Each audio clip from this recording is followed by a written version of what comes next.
Primeiro, a gente deve fazer um resumo rápido do que é o movimento retilíneo uniforme.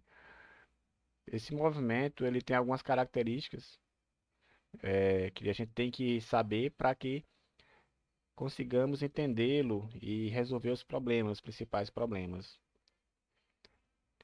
Uma das primeiras características é que a velocidade final é igual à velocidade inicial. Isso implica que a velocidade não muda. A velocidade não mudando também não tem aceleração, pois a aceleração nada mais é que a variação da velocidade. Como não tem variação de velocidade, não tem aceleração. Então esse movimento ele é uniforme, é um movimento que ele não muda, né? Então, mas o que que não muda nesse movimento? Ele percorre espaços iguais em tempos iguais. Ele percorre espaços iguais em tempos iguais. Voltando aqui para o início, ó, nessa parte, você vê que para tempos delta t, para delta t, ó, iguais, né? 0, 3, 6, 9, 12, ele percorre as mesmas distâncias. Então, é um movimento que é uniforme, a partícula, o corpo, o veículo, o objeto, ele percorre sempre os mesmos espaços nos mesmos tempos, né? Velocidade não muda. Como a velocidade não muda, implica que não existe aceleração e o movimento ele é uniforme. Pode ser em uma dimensão, né? Esse movimento ele pode ocorrer na horizontal, como também pode acontecer na vertical, sem ação de aceleração. Outra coisa extremamente importante para compreender esse movimento são os gráficos. A gente tem que saber verificar os gráficos e entendê-los. Como o movimento não muda, né? Acontece que a velocidade, como a velocidade não muda, acontece que ela é constante. É, Aqui no gráfico de velocidade por tempo, isso aqui, você vê que para qualquer tempo que você quiser conferir, você terá sempre é, o mesmo valor de velocidade. Então, isso implica que a velocidade é constante, ou seja, ela não muda. Para qualquer tempo que você verificar o seu relógio e você olhar o velocímetro, a velocidade é a mesma. A posição ela muda nesse caso, né? Porque conforme o tempo passa, você está percorrendo cada vez distâncias maiores, né? Então, você teria aqui uma distância, e nesse ponto você já teria percorrido outra distância, e aqui nesse tempo, 3 segundos aqui, nesse gráfico de espaço por tempo, você percebe que a distância está aumentando gradualmente, né? Então, você tem um ΔS, tem um espaço percorrido.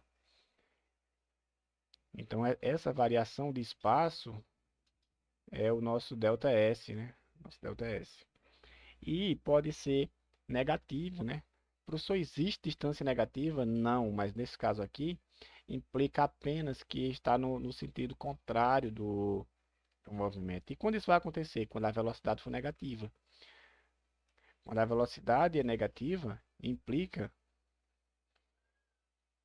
que você está contra o sentido do movimento, é apenas isso. Então, para uma velocidade constante e negativa, implica que você está voltando, né? Se você estava indo para a direita, significa que agora você está voltando para a esquerda. O nome desse movimento é retrógrado.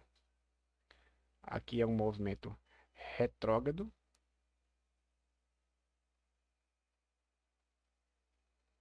e aqui é progressivo, né? Você está ganhando posições. Progressivo, né? A aceleração ela não existe, né? Então, ela está sempre em cima do eixo zero, conforme o tempo passa, ela é sempre zero e constante. Ela é zero, zero, zero, zero, não muda. Não existe aceleração nesse caso. Como vocês podem ver, esses gráficos são gráficos de uma equação do primeiro grau. Então, espera-se que a equação horária seja uma equação do primeiro grau. E a equação que a gente conhece desse movimento é apenas uma, né? Professor, tem duas aí na tela, mas são as mesmas, né? A gente chama isso aqui de sorvete, né?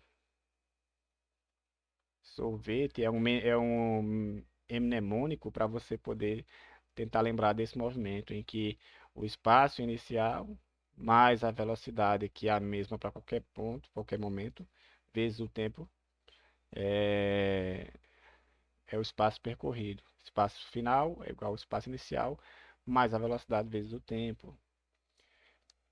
Se eu passar o S0 para a esquerda, tenho que S menos S0, que é uma distância, né? Também é uma variação de espaço. É de onde eu estava, né? Então, se o corpo está nesse ponto e ele chega nesse ponto, aqui é o S e aqui é o S0. Então, temos um delta S, ou também alguém pode chamar de distância, né? Isso é dado em metros. Também poderia ser uma altura, né? Poderia ser um H, é dado em metros. Então, essa equação, ela também é conhecida como D igual a VT. São as mesmas equações e o pessoal costuma chamar essa de baixo de Deus vê tudo. É outro mnemônico para tentar lembrar. São as mesmas, como a gente vai aplicar é a nosso critério. Normalmente os problemas eles são muito simples de se resolver. A maior parte deles, ou todos, você consegue resolver com essa segunda equação que é derivada da primeira, né? São as mesmas, na verdade, mas um pouco mais fácil de lembrar essa segunda. E com essa ideia, a gente pode resolver muitos problemas mesmos. Problemas inclusive de concurso público e também de vestibulares, né? Então, a primeira característica é que a velocidade não muda. Segunda é que a aceleração ela também não existe. E a terceira é que percorre espaços iguais em tempos iguais. Os gráficos são esses. Se for uma reta para cima, velocidade positiva, o movimento é progressivo. Se a velocidade for negativa, o movimento é retrógrado. Para esse primeiro momento, isso é o principal desse movimento. Não tem grande mistério, não tem grandes dificuldades, é só mais agora praticar.